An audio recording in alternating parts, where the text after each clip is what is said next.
Goeiedag aan almal, ons is by sessie 39 en vraag 53, baie eenvoudig, wat glo jy van die Heilige Gees?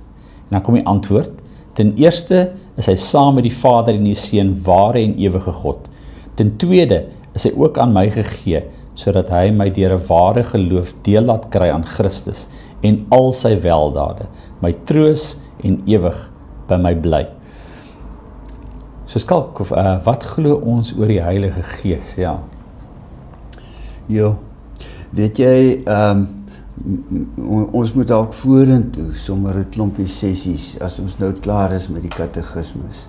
Net oor die Heilige Gees. Net oor die Heilige Gees, want om nou oor die wonderbare God te praat, ons gaan nooit uitgepraat raak nie. Maar goed, kom ons begin so.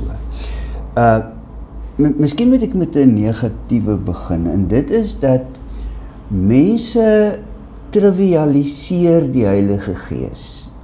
Baie gelowiges maak van hom 'n trivialiteit.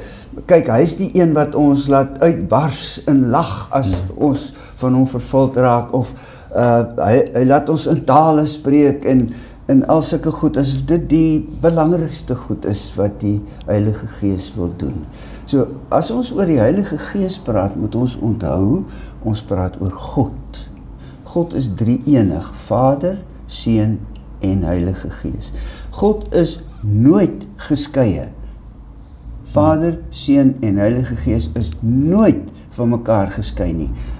Hulle is ongeskeie, ewig een God. So as ons oor die Heilige Gees praat, praat ons oor die drie-enige God wat op 'n besondere manier by ons teenwoordig is, in ons teenwoordig is.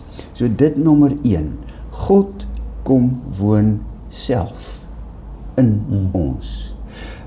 Kyk, daar is hierdie as jy nou die Ou Testament lees, dan vind jy dat by die tabernakel, waar God by die Israeliete kom woon het, was daar, hy het in hulle midde, in hulle kamp, in die middel van hulle kamp, het God kom woon, dis wat die tabernakel beteken. En daar was hierdie vuur kolom, wat, en die wolk is altyd 'n beeld van die misterie van God. En die vuur, en dan het die heerlikheid van God in die tabernakel gekom. En dan lees ons by 1 Konings 8, daar waar Salomo vir God die tempel bou, en dan kom die wolk en die vuur by die tempel uit. En die heerlikheid van God trek in die tempel in, die Jodese woord daarvoor was die Shekhinah. Die Shekhinah trek dan in die tempel in, die heerlikheid van God trek dan in die tempel in. En dan, weens die volk se sonde, sien Esegiel hoe die heerlikheid van God, die vuur en die wolk, die tempel verlaat.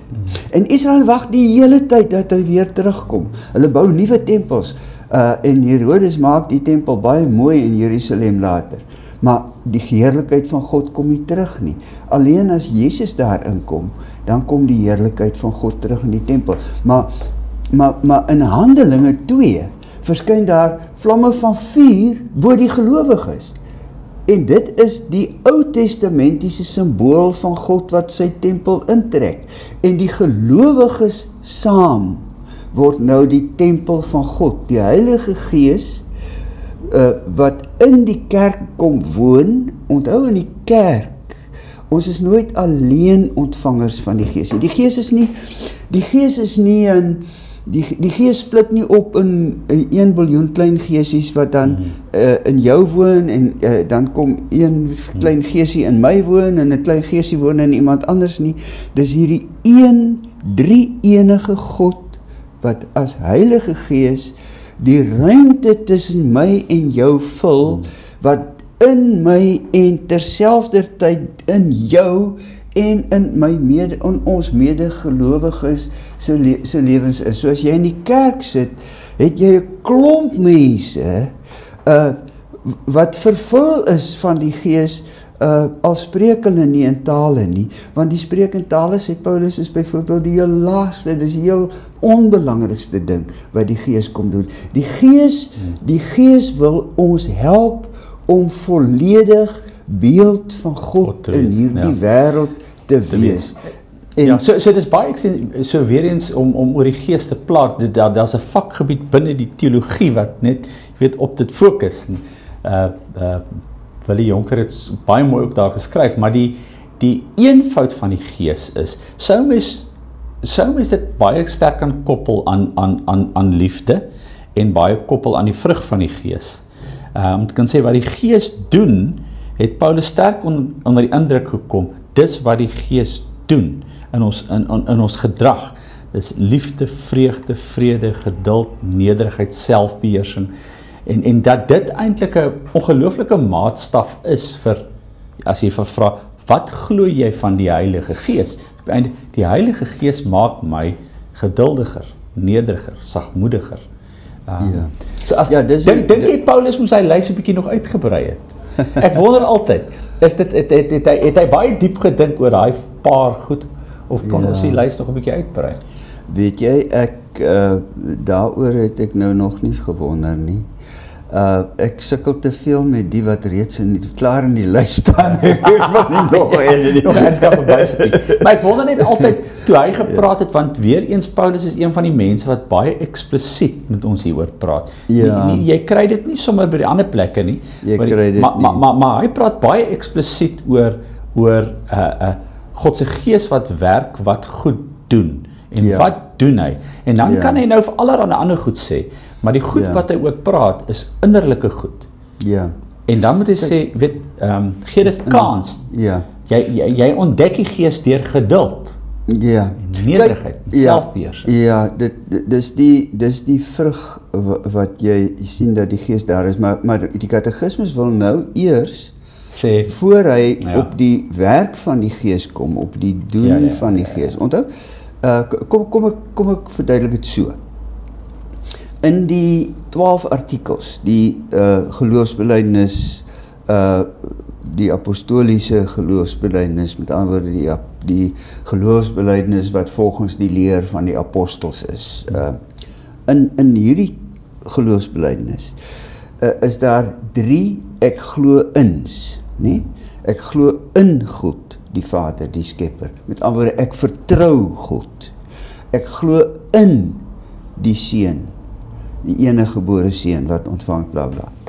Ek glo in die Heilige Gees. So dis die 3 enige God word hier bely as die een in wie ek glo, die een wat ek vertrou met my lewe. Dis wat glo in beteken.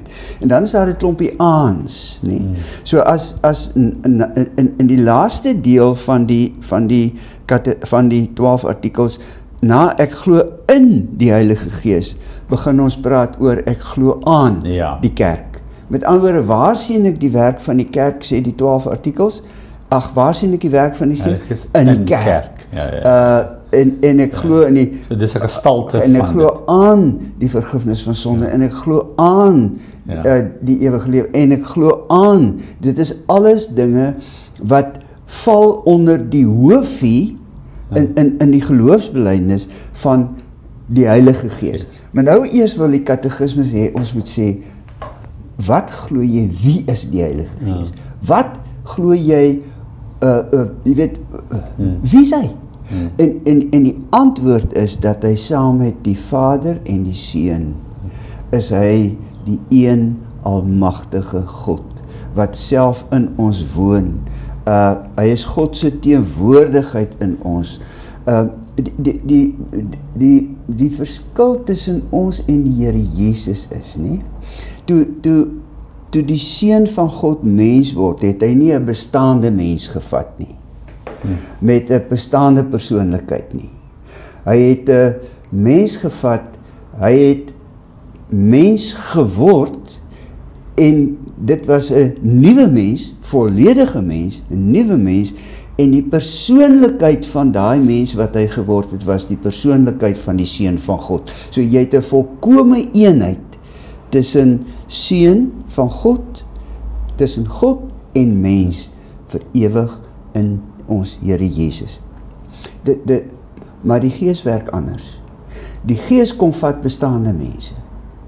Die Gees kom woon in mense met hulle eie persoonlikheid. Die Gees kom woon in 'n Marius wat vreeslik belangstel in die in die argeologie.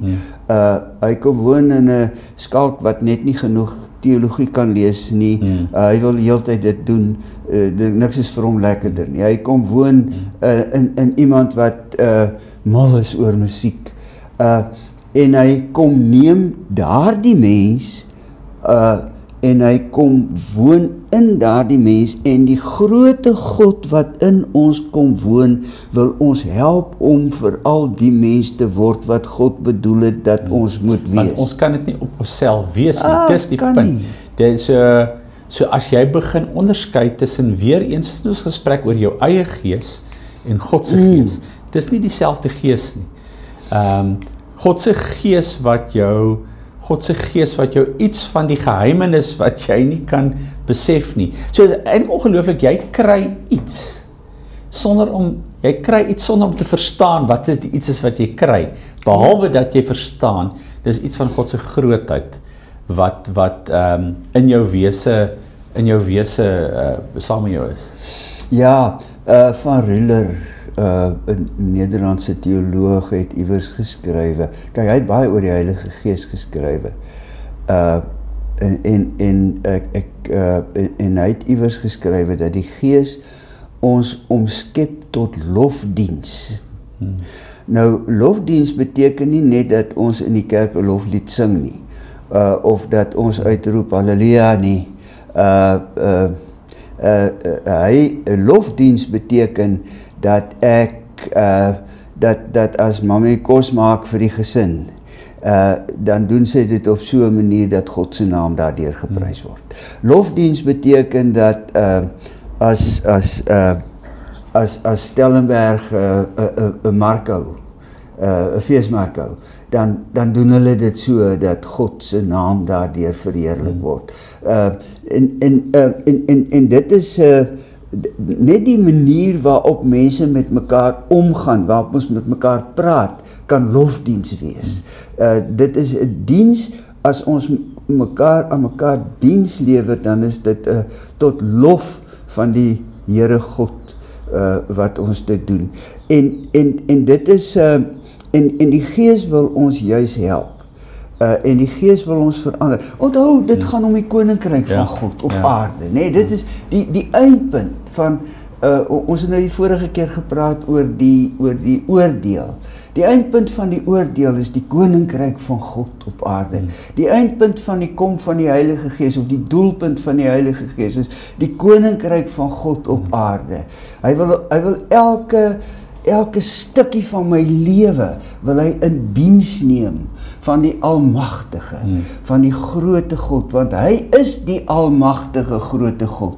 Ook die Heilige Gees wat in my woon is die Almagtige grote God wat hierdie wêreld vir onsself wil opeis, en ek is deel van hierdie wêreld, en ek word medewerker in die opeis van hierdie wêreld. Dit staan mooi hier, want kyk, dit sê baie mooi in hierdie sin, deur 'n ware geloof laat deel kry aan Christus en al sy weldade. Ja. So dit beskryf dit baie mooi, so wat die Heilige Gees doen is, so die Heilige Gees God, en volgende ding, weldade.